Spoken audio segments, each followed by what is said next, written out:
మహాతల్లి ఎవరో కానీ వైఎస్ఆర్ కాంగ్రెస్ పార్టీని శాంతం తీసుకెళ్లి అగాధంలోకి తోసేసింది.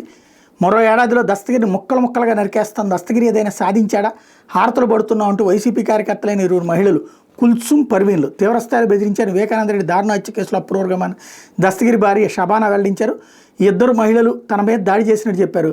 ఆదివారం రాత్రి పులివెందులో ఆ మీడియాతో మాట్లాడారు. తన తండ్రికి ఆరోగ్యం బాగా లేకపోవడంతో పులివెందుల ఆసుపత్రిలో చికిత్స చేయించినట్టు చెప్పారు. అనంతరం శనివారం రాత్రి తొండూరు మండలంలోని మల్లెల గ్రామానికి తీసుకెళ్లామన్నారు. అక్కడ తన బంధువుల ఇంటి వద్దకు పలకరించేందుకు వెళ్తే కుల్సుం పర్వీన్లు తన బంధువుల మీద ఇంట్లో చొరబడి తన మీద దాడి చేశారని తెలిపారు. దాడి చేస్తున్న సమయంలో ఆ మహిళలు ఎవరికో ఫోన్ చేసి తనను తిడుతున్న తీరు వారికి వినిపించారన్నారు. దస్తగిరిని సంవత్సరంలో ముక్కలుగా నరికేస్తా, మాజీ సీఎం జగన్, కడప ఎంపీ అవినాష్ రెడ్డి, మల్లెల వైసీపీ నాయకుడు రవీంద్రనాథ్ రెడ్డి మీ అంతు చూస్తారని బెదిరించారు అని షబానా చెప్పారు. ఇంతలో దస్తగిరి అక్కడికి రావడంతో ఆయన కూడా తిరుగుతూ సవాల్ విసిరారన్నారు.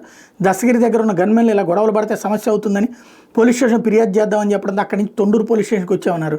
ఎస్ఐ చిన్నపెద్దకి జరిగిన విషయాన్ని వివరించినప్పుడు ఆడవాళ్ళు గొడవ పడినప్పుడు సర్దుపోవాలి కానీ ఇలా గొడవలు పెద్దవి చేసుకోవడం ఎందుకని చెప్పారన్నారు. దస్తగిరిని చంపేస్తామంటున్నా కూడా మీరు పట్టించుకోరని ఎస్ఐని ప్రశ్నించినట్టు తెలిపారు. ఇక్కడ న్యాయం జరగదని భావించి పులివెందులు రూరల్ సర్కిల్ కార్యాలయానికి వెళ్ళి కంప్లైంట్ ఇచ్చామన్నారు. శనివారం సాయంత్రం కంప్లైంట్ ఇచ్చిన ఆదివారం సాయంత్రం వరకు ఎలాంటి చర్యలు తీసుకోలేదని, ఎఫ్ఐఆర్ నమోదు చేయలేదని షబానా ఆరోపించారు. ఇప్పటికే 6 చంపేశామని, దస్తగిరిని కూడా చంపేస్తానని మహిళ బెదిరించారు.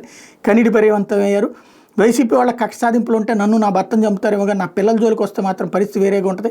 ఇప్పటికే 6 సాక్షులు చనిపోయిన కేసు బతికే ఉంది, విచారణ సాగుతుంది, ఏదో ఒకరోజు ఈ కేసులో న్యాయం గెలవడం తథ్యం అని షబానా అన్నారు.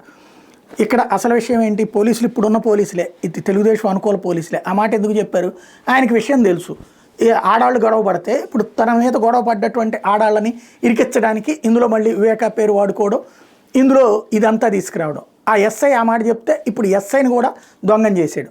వీళ్ళు చేస్తున్నది పచ్చిదగా, కానీ వీళ్ళకి ప్రాణానికి మాత్రం తెట్టు ఉంటుంది. రేపు పొద్దున జగన్ వ్యతిరేకులే వీళ్ళని వేసేసి ఇదిగో చూసారా వాళ్ళు చంపారు అని చెప్పడానికి వీలుంటుంది. మళ్ళీ ఎలక్షన్స్కి ముందు అలాంటి చేసే ప్రయత్నాలు కూడా చేస్తారు. జాగ్రత్తగా ఉండాల్సిన అంశం.